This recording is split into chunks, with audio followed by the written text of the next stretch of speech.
আজকে পড়ানো হবে তোমাদেরকে কিছু সাজেশান দেওয়া হচ্ছে কোশ্চেন এবং অ্যান্সার ক্লাস 12-এর ফার্স্ট সেমিস্টার বায়োলজি প্রথম চ্যাপ্টার ফার্স্ট চ্যাপ্টার, সেটা হচ্ছে সপুষ্পক উদ্ভিদের যৌনজনন। দেখো ফার্স্ট কোশ্চেনটা দেখে নাও। যে ভাজক কলা বহু হরমোন গঠিত ও গঠনগত পরিবর্তন সমূহের মাধ্যমে ফুল গঠন করে তাকে ড্যাশ বলে। কি বলে? তাকে ফ্লোরাল প্রাইমোর্ডিয়া বলে। নেক্সট কোশ্চেন, ফুলে পুংদণ্ডটি ক্রমিক প্রান্তটি ড্যাশ অথবা ড্যাশের সঙ্গে যুক্ত থাকে। কার কার সঙ্গে যুক্ত থাকে? দলমণ্ডল আর পুষ্পাক্ষ। তৃতীয় নম্বর কোশ্চেন লিখব, একটি আদর্শ পরাগধানী সাধারণত ড্যাশ খণ্ড বিশিষ্ট এবং ড্যাশ প্রকোষ্ঠ বিশিষ্ট। কত হতে পারে? 2 আর 2 আর 4টা। প্রথমটাই হবে 2। একটি আদর্শ পরাগধানী সাধারণত 2 খণ্ড বিশিষ্ট এবং 4টি প্রকোষ্ঠ বিশিষ্ট হয়ে থাকে। তারপরে কোশ্চেন, দ্বিখণ্ড বিশিষ্ট পরাগধানী প্রতিটি খণ্ডকে ড্যাশটি করে মাইক্রোস্পঞ্জেরিয়া থাকে এমন পরাগধানীতে মোট 1.5 মাইক্রোস্পঞ্জেরিয়া থাকে। তাহলে কী হবে? এটার উত্তর কী হতে পারে? 2 আর 4। প্রথম প্রতিটি মাইক্রোস্পঞ্জেরিয়ামে এর ড্যাশ স্তরে পরাগ রেণুগুলি পুষ্টি দেয় এবং ড্যাশ স্তরে রেণু নির্গমনে সাহায্য করে। প্রথম উত্তর, এটার উত্তর কী হতে পারে? ট্র্যাপটোয়াম আর হচ্ছে অ্যান্ডোথ্যালাসিম। ঠিক আছে, অ্যান্ডোথ্যালাসিম।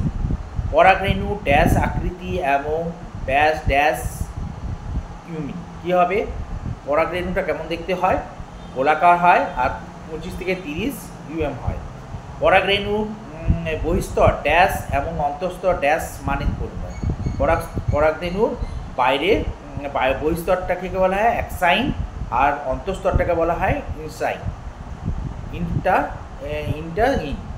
প্রথমেরটা হয় এক্সাইন আর ইনটাইন, দ্বিতীয় উত্তরটা। তারপরেরটা হচ্ছে ধান ও গমে পরাগ রেণু ড্যাশ মিনিটের মধ্যে রেসোক্রিয়া লিমিয়ান নোজেস প্রভৃতি উদ্ভিদে পরাগ রেণু ড্যাশ দিনের মধ্যে কর্মক্ষমতা হারিয়ে ফেলে।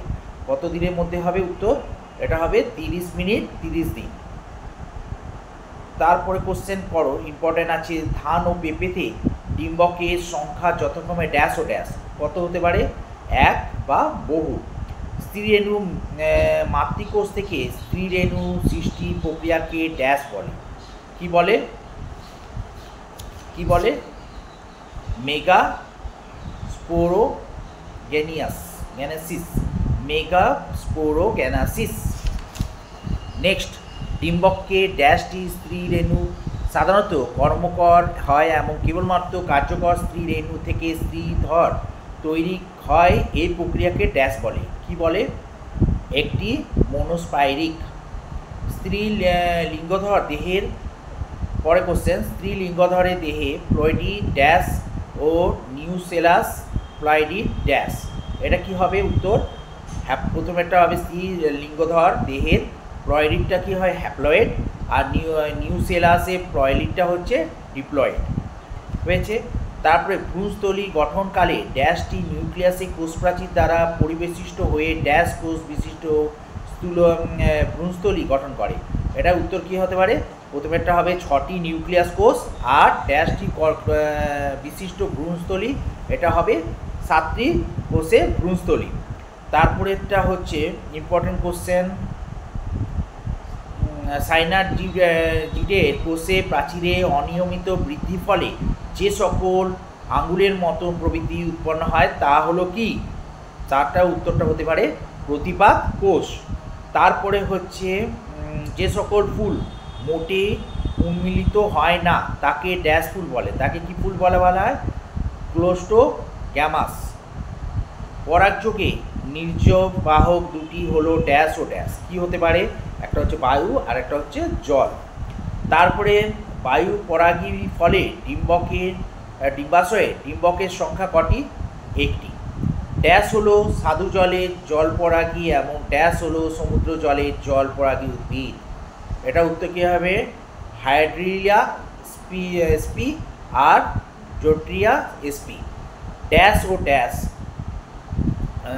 হাইড্রোলিয়া sp আর ওটা হচ্ছে জোস্ট্রিয়া sp। ড্যাশ ও ড্যাশ পাখি পরাগ যোগে বাহক। নেক্সট কোশ্চেন, কী হবে এটা উত্তর হতে পারে সানবার্ড আর হামিং বার্ডস।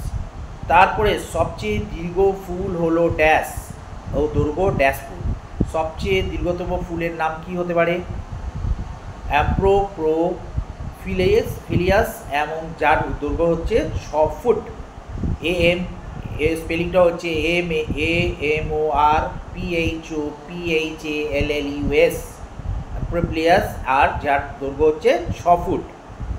তারপরেরটা হচ্ছে রেডি, ভুট্টা প্রভৃতি সহভাগী উদ্ভিদে ড্যাশ বাধা পেলেও ড্যাশ বাধা পায় না। কি হবে উত্তরটা? অটোগ্যামি আর হচ্ছে গেটোনোগ্যামি। তারপর কোশ্চেন, দ্বিনিষেকে কালে ডিম্বাণু নিষিক্ত হয়ে ড্যাশ এবং নির্গত নিউক্লিয়াসে নিষিক্ত হয়ে ড্যাশ গঠন করে। এটা উত্তর হবে প্রথমে একটা জাইগোট, তারপরে এটা হচ্ছে শস্য। তারপরে ডাবের জলে ড্যাশ ও নারকেলের শাঁসে ড্যাশ প্রকার শস্য। কী হবে? মুক্ত নিউক্লিয়াস আর কোষীয় শস্য প্রকার শস্য। ড্যাশ ও ড্যাশ উদ্ভিদের অ্যাপোমিক্স দেখা যায়। কী হতে পারে? একটা হচ্ছে অ্যাস্টোরিয়া আর ঘাস উদ্ভিদের অ্যাপোমিক্স দেখা যায়। এটা এতগুলো ইম্পর্টেন্ট কোশ্চেন। এছাড়াও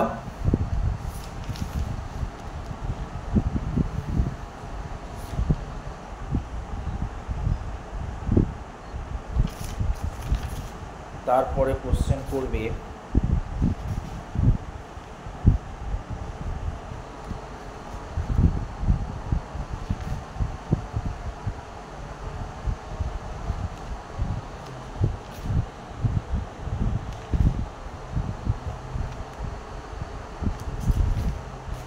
আচ্ছা, তারপরে কোশ্চেনটা করবে অ্যাপ্রোমিক্স হলো নিষেক ছাড়া উদ্ভিদের ফল উপাদান, না নিষেক ছাড়া শস্যের উপাদান, না নিষেক ছাড়া বীজের উৎপাদন? নিষেক ছাড়া বীজের উৎপাদন।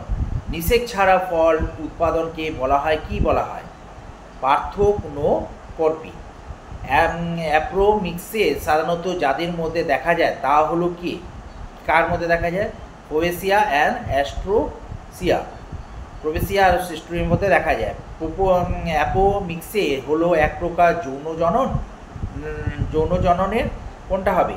এটা হবে অ্যাপ্রোমিক্স এক প্রকার অযৌন জনন। যৌন জনন না, ওটা হবে অযৌন জনন। বহুভ্রূণতা নিচের কোন উদ্ভিদে দেখা যায়? আম লেবু, না জবা টমেটো, না কলা আম, না লেবু ও জবা? এটা হবে আম আর লেবু। তোমাদের এতগুলো কোশ্চেন আমি সলভ করে দিয়েছি। কোশ্চেন বলেছি, এই কোশ্চেনগুলো ভেরি ইম্পর্টেন্ট করবে ফার্স্ট চ্যাপ্টারে, আর তার এই উত্তরগুলো বলে দিয়েছি। এগুলো ভালো করে করো। নেক্সট দিন আমি পড়াবো মানুষের জননের দিয়ে সাজেশন দেবো।